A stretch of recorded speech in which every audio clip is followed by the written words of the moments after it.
I went to a celebration of life yesterday for an old friend who I knew from being in recovery.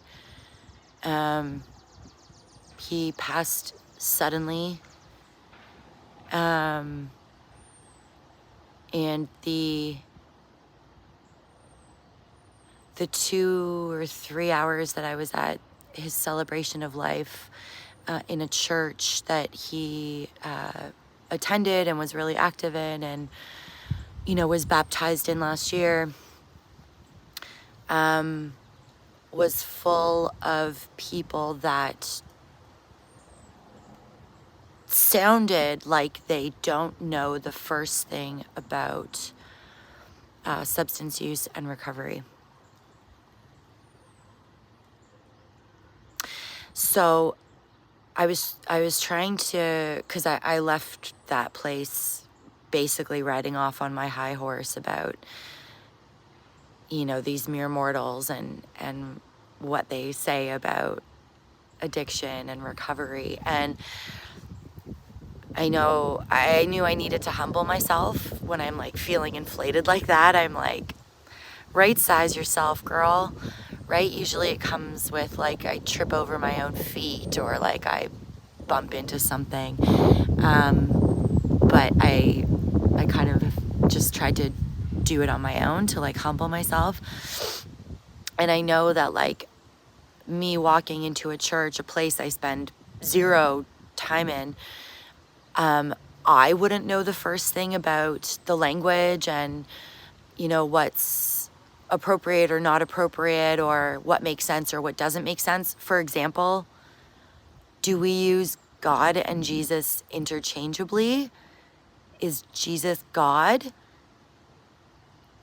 Because I thought it was like the Son of God, but then, people kept saying he's with Jesus now, but then the prayers were to God. And like, this is what I mean. I don't know what I'm doing. I don't know what I'm saying, right? So I can't expect people that aren't in the recovery world to know what they're saying. So while I was there, I talked to like a dozen people probably from the church, and the things that these people said, and it came from a warm and loving place, but like the speculation on how our friend had passed made me crazy.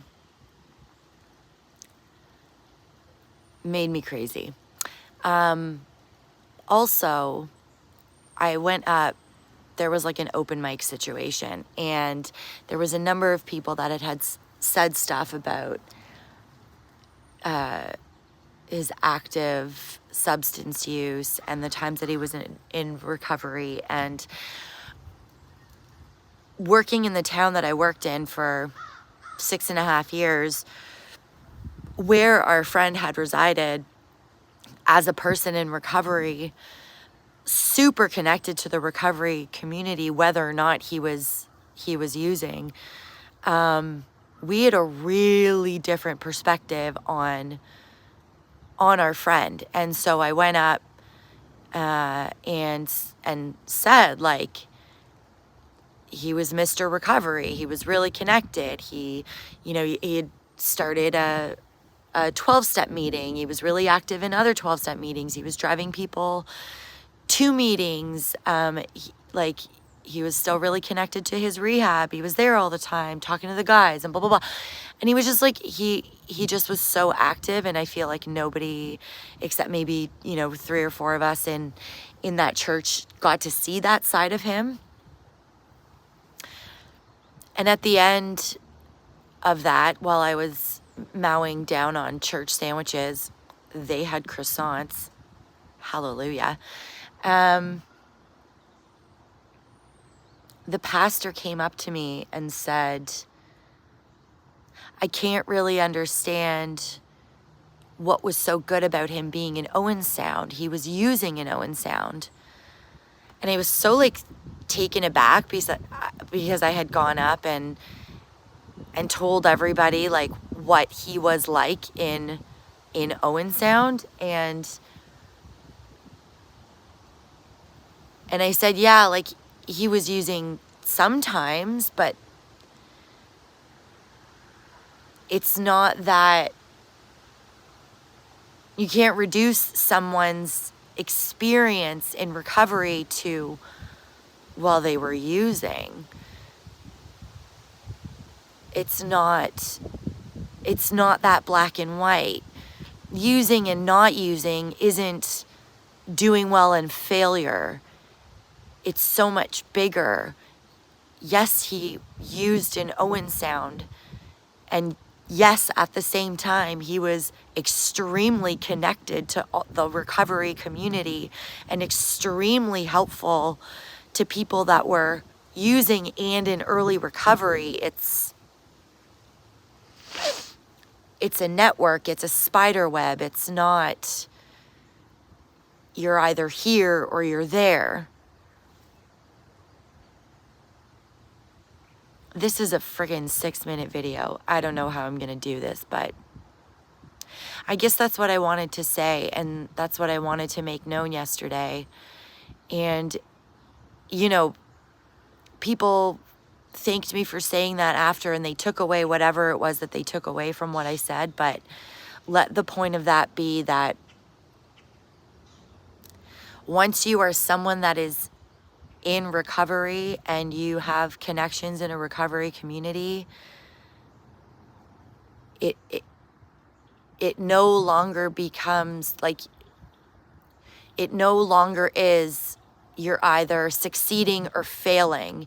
You are in a community, and everything that you are doing is helpful somehow to someone, whether or not you're actively using or whether or not you're actively,